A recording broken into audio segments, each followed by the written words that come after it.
So here's the deal.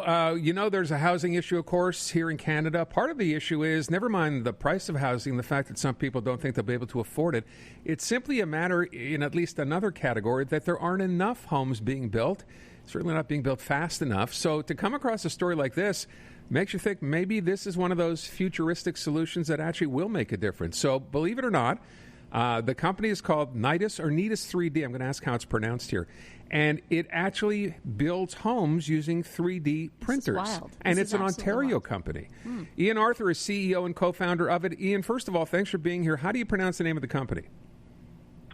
Thanks for having me, and it's Nidus. Nidus 3D. Okay, so my first question is, when we say you can build a house with 3D, what does that mean exactly? We have what's essentially just a massively scaled up version of the sort of thing that you would associate with 3D printers that we're seeing in people's garages or in their workshops or however they use them, sometimes in their offices, but just on a significantly larger scale. And instead of printing plastics or metals like some of them do, we're working with concrete. And so when you scale up and you replace the plastic with concrete, we can start, building structures out of the ground with a printer. So I'm trying to wrap my brain around this, and forgive me, I did watch a video, but I still am not quite grasping it. So it's a giant 3D printer, and is it done in layers then? How does it work, Ian? Yeah, that's exactly right. It's the same as a smaller 3D printer, but scaled, as I was saying. And so we load up a building file, a 3D model of what's going to be a home after we're done. And the print head moves around that space, and layer by layer, of 40 millimeters at a time, places the concrete. And we add some additives to the concrete that allows it to hold its shape without a form. So where you would traditionally pour and see it kind of expand, it holds that shape, and with that we're able to stack it layer by layer until it rises up and you end up with a house. So you end up with a full-sized house. Concrete is involved because a lot of people thought if it's a printer, maybe that's not the case. So you're mentioning it is. Yeah. Next question then becomes, how long does the process take from start to finish? Right now we can do about half a story a day.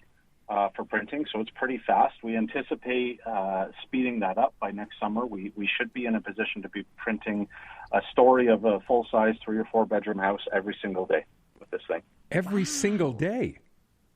Yeah. Wow. I mean, really I'm kind of... It's part of the promise of the technology. Okay, so and then, of course, the next question is how much will these cost compared to a traditional house? Right now, we're cost equivalent to other masonry structures. So if you were putting up something in brick or cinder block, we're about the same as that right now.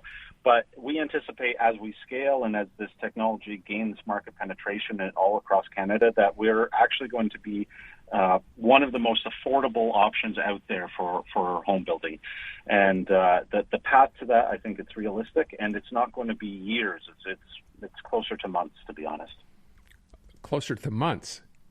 Okay, so that actually, I mean, if you think about it, and I mentioned that, the part of the problem is the fact we simply don't have enough homes for people to consider buying or moving into.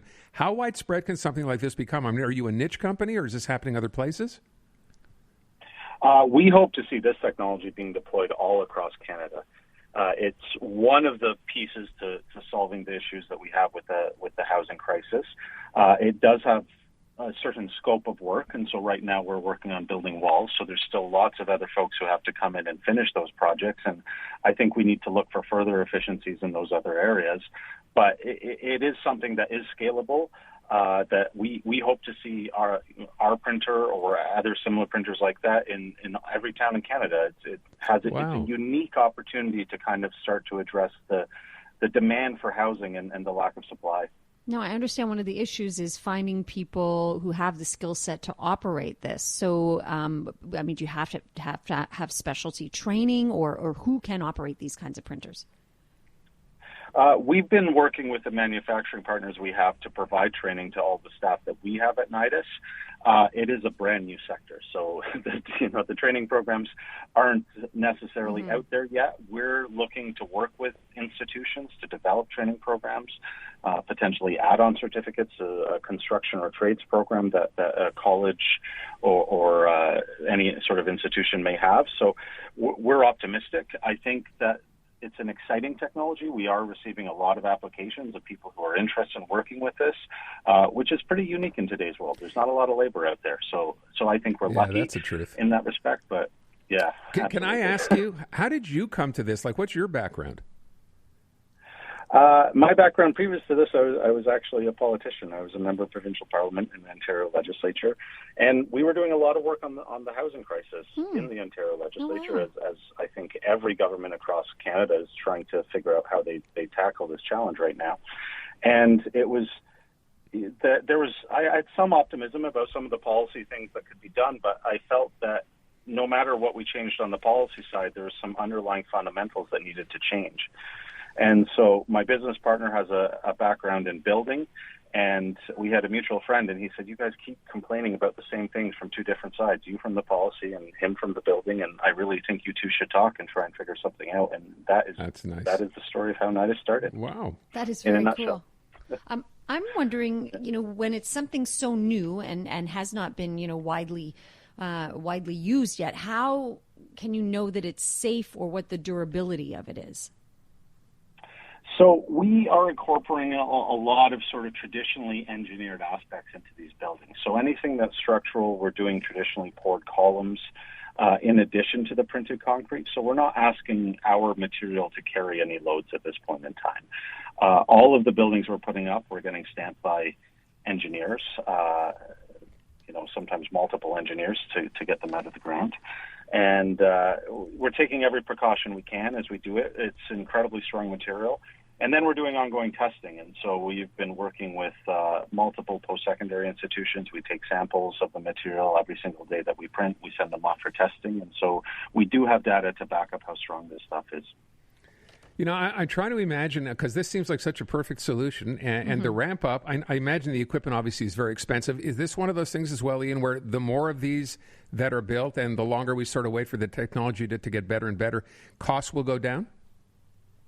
Absolutely. It's going to happen really rapidly. There's so many companies moving into this space. There's I call it almost a housing race right now for who can kind of mature this technology the fastest. You'll see a lot of new players coming in, which is always also, has some potential to be, I don't know if dangerous, but to have some caution with it. But I think that it really is tremendous, and I think the potential of it has a lot of people interested in what it's going to do for the future of housing in Canada. Yeah, which is good news. I wonder very much about, we always hear those stories about robots taking over and stealing all our jobs. Have you gotten any pushback on that in terms of this taking jobs away from people? Not really yet. It's a fairly common question that we've gotten. I don't know what it is in Quebec, but in Ontario we have 100,000 shortfall for skilled laborers in the province, and that I know is replicated all across Canada. And so we know the demand is there. We have an entire generation of very skilled tradespeople, the baby boomer generation, who are retiring, and we don't have the bodies to replace them. So we still have lots of workers who are on the printer and who are operating the printer, and we're still working with all the other trades that have to come in. And so I think it's a shifting of how you approach construction rather than a replacement of the workers. And hopefully what it can do is address some of that shortfall, speed up the delivery of housing, and be part of catching up on the shortfall that we have in Canada. Yeah, so just to be clear then, so the 3D printer gives you a basic frame here. You have the concrete you're able to lay out, but you do need the other trades to finish that home. That's really not going to change, is it? No, we don't see that changing. There's a limit to this technology. Right. Who knows where it goes many, many years in the future? I mean, I think there's lots of technologies we thought were going to just totally disappear jobs, and then it turned out that they created whole other sets of opportunities for people. So I think that evolution is going to be ongoing with this technology. But as of right now, yes, we work very closely with plumbers and electricians and traditional legacy concrete contractors who are pouring the floors and doing all that other work. So it's a piece to the puzzle. It's certainly not, shouldn't be portrayed as a solution to the entirety of a building yet. Ian Arthur, Nidus 3D is the company, building homes, starting to build them with 3D printers. Thanks so much for your time this afternoon, Mr. Arthur. Appreciate it. Yeah, thanks for having me on. I really appreciate it as well.